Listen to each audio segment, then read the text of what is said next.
안녕하세요. 열정토토입니다. 오늘도 좋은 결과 같이 만들어 봅시다. 끊임없이 노력한 결과 꼭 이렇게 좋은 결과가 나오는 것 같습니다. 함께 믿고 응원해주신 분들도 감사하며 오늘 분석도 열정적으로 시작하겠습니다. 여러분들의 구독과 좋아요는 큰 힘이 됩니다.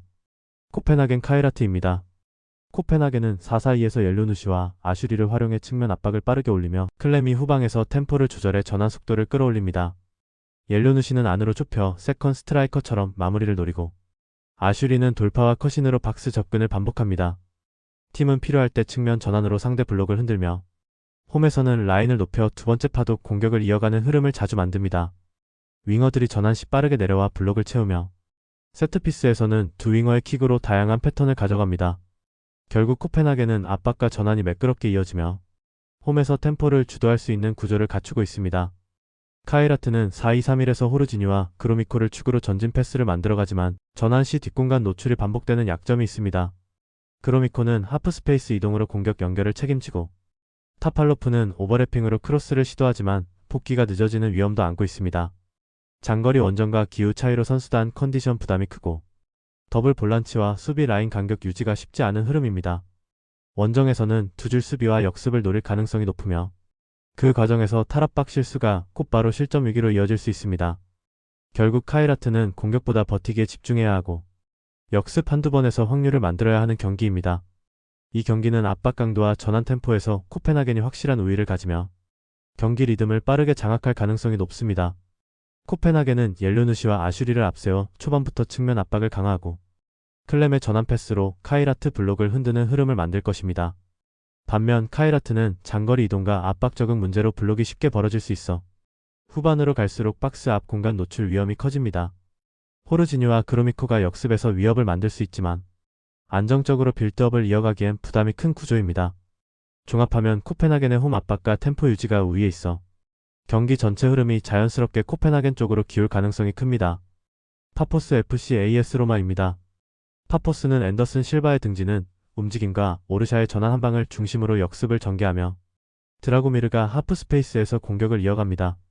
공격 한 방의 파괴력은 있지만 더블 볼란치와 수비 라인 간격이 자주 벌어지며 세컨드 라인에서 공간이 쉽게 열립니다. 오프사이드 트랩도 타이밍이 불안정해 한 번 라인이 무너지면 뒷공간이 크게 드러나는 패턴이 반복됩니다. 이 구조는 전방 압박이 강한 팀을 만날수록 취약함이 두드러지며 홈에서도 안정적인 블록 유지는 쉽지 않습니다. 결국 파포스는 공격 자원들의 장점을 살리기 위해서라도 수비 간격 관리가 반드시 필요하지만 완성도는 아직 낮은 상태입니다. 모나코는 3-4-3에서 발로군의 침투와 미나미노의 세컨드 라인 압박을 앞세워 전방에서 높은 강도로 상대를 흔듭니다.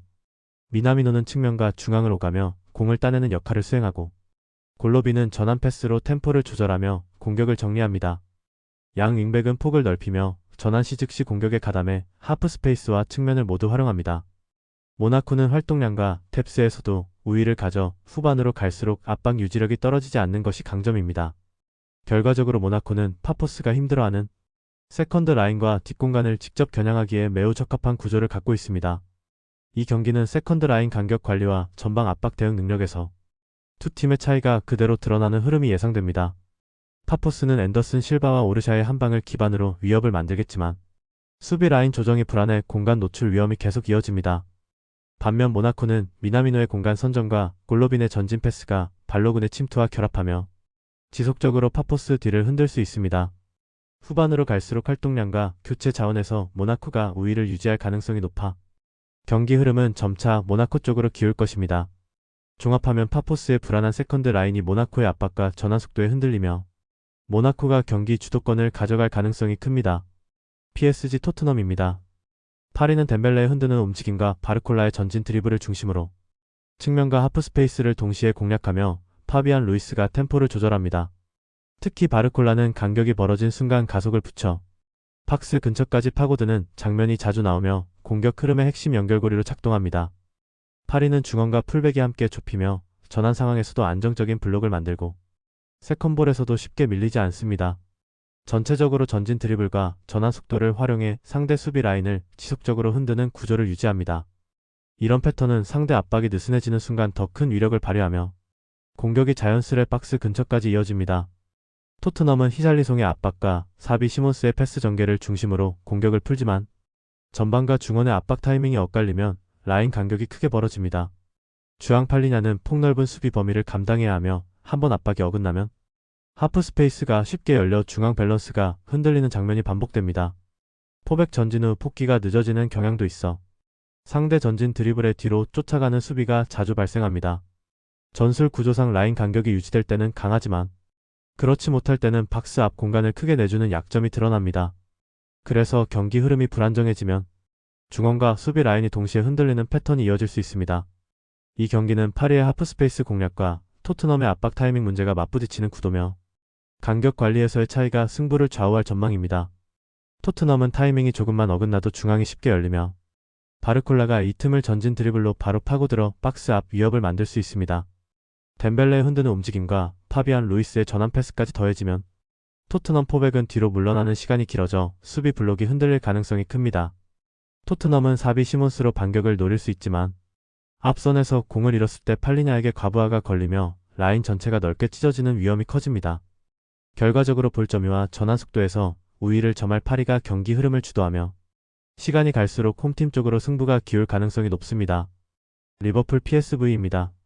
리버풀은 4-2-3-1에서 에키티케를 중심으로 살라와 소보슬러이가 뒤를 받치며 전진하는 구조를 보이며 에키티케는 측면과 하프스페이스를 자유롭게 오가며 박스 재침 투 패턴을 반복하고 살라는 우측에서 커팅 인과 대각 러닝으로 공간을 날카롭게 공략하며 소보슬러이는 하프스페이스에서 전진 패스와 중거리로 공격 흐름을 이어가며 수비 조직력이 최근 크게 흔들려 중원 간격과 뒷공간 노출이 반복되고 있습니다. 아인트호벤은 4-3-3을 기반으로 라인 간격을 촘촘히 유지하며 안정적으로 경기를 이끌고 있으며 페리시치는 측면과 하프 스페이스를 넘나들며 크로스와 침투 타이밍을 만들어내고 르번 반 본멜은 직선적인 돌파와 뒷공간 러닝으로 수비 라인을 계속 흔들며 스아우터는 1차 빌드업과 스크리닝을 동시에 수행해 중원 균형을 유지하고 측면 전진과 중앙 집약을 반복하며 에르디비지에서 조직적으로 상대를 압박해왔습니다. 이번 경기는 리버풀이 이름값은 앞서지만 최근 수비 라인이 무너진 흐름이 크게 부담으로 작용하며 에키티케와 살라가 만들어낼 위협과 별개로 전환 수비가 느려 역습 레인을 반복적으로 허용하고 아인트호벤은 스아우턴의 안정된 중원을 중심으로 페리시치와 르번 반 본멜의 침투로 균열을 노리며 리버풀이 라인을 올릴 순간 짧은 패스로 압박을 벗기고 측면 전환으로 공간을 공략할 가능성이 크며 종합적으로는 리버풀의 불안정함보다 아인트호벤의 조직력이 더 신뢰되는 흐름으로 보입니다. 이런 분들 꼭 말 걸어주세요. 영상에 보이는 거와 같이 4가지 중 한 가지라도 해당되면 힘드실 수도 있으니 부담 갖지 마시고 아래 고정 댓글로 말 걸어주시면 됩니다. 웃으면서 재밌게 베팅합시다. 아스날 바이에른 뮌헨입니다. 아스날은 4-3-3에서 요케레시를 중심으로 전방 압박과 뒷공간 침투를 동시에 노리며 요케레시는 등지는 플레이와 제공권으로 전방을 버티며 측면 전개를 자연스럽게 열어주고 마두에케는 오른쪽에서 안으로 치고 들어가며 왼발 각도를 만들고 드리블로 압박을 풀어내며 웨데고르는 우측 하프스페이스에서 템포를 조절하며 원투 패스로 공격 삼각대를 세우고 미드필더 라인이 전환 시 제자리를 늦게 잡아 중앙 블록이 순간적으로 비는 약점이 반복되며 세컨드 지역 접근권을 내주면서 다시 수비에 쫓기는 흐름이 쉽게 형성되고 포백 역시 간격이 벌어져 박스 앞 공간이 넓게 열리는 문제가 드러나고 있습니다. 바이에른은 4-2-3-1에서 케인을 전방에 두고 전진 패스로 초반부터 라인을 흔들어가며 케인은 내려와 공을 받아주고 측면으로 분산시키며 전개와 마무리를 모두 관여하고 올리세는 오른쪽 하프스페이스에서 좁은 공간 탈압박과 전진 패스를 동시에 가져가며 그의 드리블과 스루패스 선택 능력이 박스 앞 20-30m 구간에서 강하게 작동하고 고레츠카는 박스투박스로 전환 상황마다 과감한 박스 진입을 시도해 세컨드 찬스를 만들고 더블 피벗은 공을 따낸 즉시 올리세 쪽으로 템포를 틀어 상대 정렬을 끊어내며 케인 올리세 고레츠카가 한 번에 움직일 때 상대 수비를 흔들어 놓는 힘이 커집니다. 이 경기는 화려한 공격보다 수비 전환 구간을 누가 더 안정적으로 통제하느냐가 핵심이 되며 아스날은 공을 잃는 순간 미드필더 라인이 늦게 복귀해 중앙 블록이 비는 구간이 자주 열리고 이 틈에서 바이에른은 케인에 내려오는 연결과 올리세의 하프스페이스 침투로 즉각적인 위협을 만들며 고레츠카의 동시 침투가 더해지면 아스날 포백은 뒷걸음질 수비를 강요받게 되며 아스날은 요케레시의 버티기와 마두에케의 개인 돌파로 반격을 시도할 수 있으나 박스 앞 압박에서 밀리는 시간이 길어질수록 경기 주도권은 바이에른으로 기울 가능성이 높고 결국 커리 싸움과 세컨드 지역 관리에서 우위를 점하는 바이에른이 더 유리한 흐름을 가져갈 전망입니다. AT 마드리드 인터밀란입니다. AT 마드리드는 4-4-2 중블록에서 공을 따내는 즉시 템포를 끌어올리는 전환 축구를 지향하며 훌리안 알바레즈는 내려와 받았다가 다시 침투로 이어가는 움직임으로 수비 라인을 흔들고 줄리아노 시메오네는 순간 가속으로 전방을 파고들며 정렬되지 않은 3백을 뒤로 돌려 세우고 알렉스 바에나는 세컨 지역에서 공간을 찾아 들어가며 중거리와 마무리 옵션을 동시에 제공하며 측면 자원들은 넓게 쓰다가도 하프 스페이스로 침투해 3백 사이 간격을 적극적으로 노리고 더블 라인은 공을 따내는 순간 직선 전개로 상대 라인 정비 시간을 지워내며 홈에서 전환 타이밍만 맞으면 인터밀란 수비를 흔들 힘을 충분히 갖춘 모습입니다. 인터밀란은 3백 352로 점유와 안정적 빌드업을 중시하지만 전진 속도가 느려지며 라우타로 마르티네즈는 박스 안에서의 위치 선정과 마무리에 강점을 보이고 티랑은 측면으로 빠져 전진을 시도하지만 팀 템포가 느리면 고립되는 시간이 길어지고 바렐라는 전개 능력은 뛰어나지만 볼을 오래 소유하며 템포가 늘어지는 문제가 나타나며 3백은 안정적이지만 전개가 느릴수록 회복 탄력이 떨어지고 간격이 벌어질 위험이 커지고 윙백 전진 시 뒤쪽 커버가 늦어 빠른 전환팀에게 공간을 반복적으로 허용할 가능성이 높으며 공을 오래 가질 수는 있지만 템포 싸움에서는 뒤처질 장면이 예상됩니다.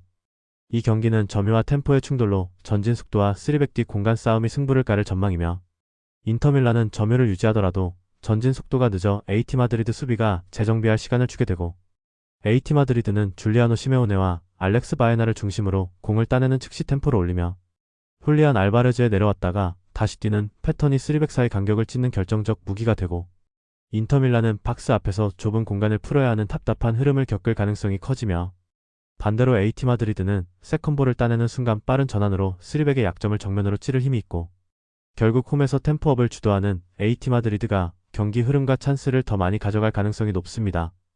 프랑크푸르트 아탈란타입니다. 프랑크푸르트는 4-2-3-1에서 버카르트를 박스 안 기준점으로 세우고 바오야와 도알리치가 측면과 하프 스페이스를 오가며 연계 공격을 가져간다. 측면 하프 스페이스 스위칭으로 낮고 빠른 크로스와 컷백을 섞어 상대 수비 조직을 흔들며 더블 볼란치는 센터백 앞을 넓게 커버하면서 공 탈취 즉시 측면으로 빠르게 전개한다. 바오야 1대1 돌파와 도알리치의 안쪽 침투는 박스 안 결정 기회를 반복적으로 만들고 홈에서 라인을 내리지 않고 압박을 유지하면 상대 전개 속도를 끊어 답답하게 만들 수 있다. 전방과 중원의 간격을 잘 유지하며 측면과 하프 스페이스 공략으로 기대 득점을 높일 팀입니다. 아탈란타는 3-4-3으로 공격적으로 라인을 올리고 스카마카를 중심으로 박스 안에서 위협을 만든다. 데케텔라에르는 하프 스페이스에서 전진 드리블과 패스로 스카마카와 연계하며 공간을 연결하고 파살리치는 세컨 라인 침투와 박스 가담으로 세트피스와 역습에서 꾸준한 위협을 제공한다. 윙백이 전진할 때 3백은 넓게 벌어지고 중앙 수비수들은 측면 크로스와 클리어링에서 불안을 노출한다. 공격 전환 시 스카마카와 연계해 박스 근처 기회를 만들 수 있지만 수비 실수가 반복될 여지가 크다. 점유율과 전개 속도는 안정적이나 라인 높이와 공격 의지가 강할수록 측면 뒷공간이 열리는 구조입니다. 경기는 프랑크푸르트의 측면, 크로스와 하프 스페이스 활용이 아탈란타 박스 수비 불안을 얼마나 공략하느냐가 핵심이며 바오야와 도알리치의 교차 침투와 낮은 크로스, 퍼카르트의 박스 점유가 반복될수록 기대 득점이 쌓인다. 아탈란타는 스카마카 중심 전환과 침투로 반격을 시도하지만 홈팀 압박과 전방 중원 간격 유지로 대응이 어렵다. 측면 뒷공간과 박스 안 구조적 약점을 얼마나 효율적으로 공략하느냐에 따라 승부가 기울 가능성이 크며 결국 프랑크푸르트는 바오야와 도알리치를 중심으로 한 측면과 하프 스페이스 공략으로 경기 흐름과 스코어를 주도할 조건을 갖췄습니다. 스포르팅 클럽 브리에입니다. 스포르팅 리스본은 4-2-3-1에서 켄다가 중원에서 방향 전환과 전진 패스를 책임지며 세컨볼 싸움에도 힘을 보탠다. 곤살베스는 중앙과 측면을 오가며 뒷공간 침투와 박스 안 마무리를 동시에 가져가고 트링캉은 오른쪽에서 안쪽으로 파고들며 하프 스페이스에서 중거리 슈팅 각을 만드는 자원이다. 포백 라인은 수비 시 간격을 유지하지만 공격 시 풀백 한 명이 올라가 폭을 넓히며 상대 라인을 벌린다. 홈에서는 전방 압박 라인을 높이며 템포를 끌어올려 측면에서 시작된 공격이 자연스럽게 중앙으로 이어진다. 하프 스페이스 활용과 전방 압박, 이선 자원 합류를 통해 상대 수비를 지속적으로 흔들 수 있는 구조입니다. 클럽 브리에는 4-2-3-1에서 전방 압박은 강하지만 중원과 수비 라인이 동시에 따라오지 못해 간격이 벌어지는 단점을 안고 있다. 트레솔디가 전방 압박 출발점 역할을 하고 포브스는 측면 돌파로 뒷공간을 노리지만 패턴이 단순하다. 바나케는 이선에서 패스와 침투를 수행하지만 라인 간격이 벌어지면 중거리와 하프 스페이스에서 공간을 내주는 경우가 많다. 수비 전환에서도 이선 침투와 컷백 대응이 한 박자 늦어 원정 경기에서는 실점 리스크가 더 커진다. 라인 간격 문제와 전개 속도 느림으로 인해 강한 압박을 벗어난 홈팀의 전환 속도에 취약한 구조입니다. 이번 경기는 스포르팅 리스본의 하프스페이스 장악력과 클럽 브리에의 헐거운 라인 간격이 충돌하는 매치입니다. 켄다, 곤살베스, 트링캉의 전방 전개와 중원 전환이 맞물리면 포백 앞 공간과 하프스페이스를 빠르게 점유할 수 있습니다. 클럽 브리에는 전방 압박으로 대응하지만 탈압박에 성공한 홈팀의 전환 속도를 따라잡기 어렵고, 트링캉의 커트인과 곤살베스의 이선 합류가 이어지면 박스 앞 슈팅과 패스 선택지가 늘어나며 수비 부담이 커집니다. 세트피스 한두 번은 위협이 될 수 있으나 전체 슈팅 볼륨과 위협 지수에서는 스포르팅 리스본이 우위입니다. 홈의 분위기와 전술 완성도, 하프스페이스 활용까지 감안하면 경기 흐름은 스포르팅 리스본 쪽으로 기울 가능성이 높습니다. 올림피아코스 레알 마드리드입니다. 올림피아코스는 4-2-3-1에서 홈에서 라인을 올려 공격적 운영을 시도하며 엘카비가 박스 앞 마무리와 컷백 상황에서 위협적이다. 마르틴스는 하프스페이스와 중앙을 오가며 공격 방향을 전환하고 모우자키티스는 측면 돌파와 크로스로 폭을 넓힌다. 다만 중앙 미드필더들의 위치 교환이 매끄럽지 않아 전환 시 커버가 늦고 패스 미스가 반복되며 수비 간격이 넓어지는 약점이 있다. 이로 인해 센터백 앞과 하프스페이스가 동시에 열리는 장면이 자주 발생하며 상위팀을 상대로 안정감이 떨어진다. 공격 시에도 중원에서 패스 각도가 겹치며 빌드업이 막히는 구간이 나오고 역습을 허용하는 장면이 잦다. 전방 화력은 있으나 전환 상황에서 중원과 수비의 미흡한 커버가 큰 리스크로 작용합니다. 레알 마드리드는 4-2-3-1에서 전환 속도와 개인 기량을 활용해 상대 수비를 흔드는 스타일이다. 음바페는 뒷공간 침투와 스프린트로 수비 라인을 무너뜨리고 비니시우스는 측면 돌파와 컷인으로 공간을 창출한다. 주드 벨링엄은 박스 투 박스로 움직이며 볼 운반과 침투, 마무리를 수행하고 더블 볼란치는 즉시 직선 패스를 공급하며 전환 속도를 극대화한다. 레알 마드리드는 탈압박 순간 중앙과 측면, 하프 스페이스를 동시에 침투하며 수비 간격을 찢는 공격 구조를 갖추고 있다. 이번 경기는 올림피아코스의 중원 불안과 레알 마드리드의 전환 한방이 맞붙는 승부입니다. 올림피아코스가 라인을 올리면 중앙 미드필더 커버가 늦고 전환 순간 공간이 열리며 레알 마드리드가 빠르게 침투할 수 있다. 벨링엄이 전진 드리블로 수비를 끌어당기는 사이 음바페와 비니시우스가 하프 스페이스와 측면을 동시에 파고들면서 결정적 찬스를 만드는 그림이 예상된다.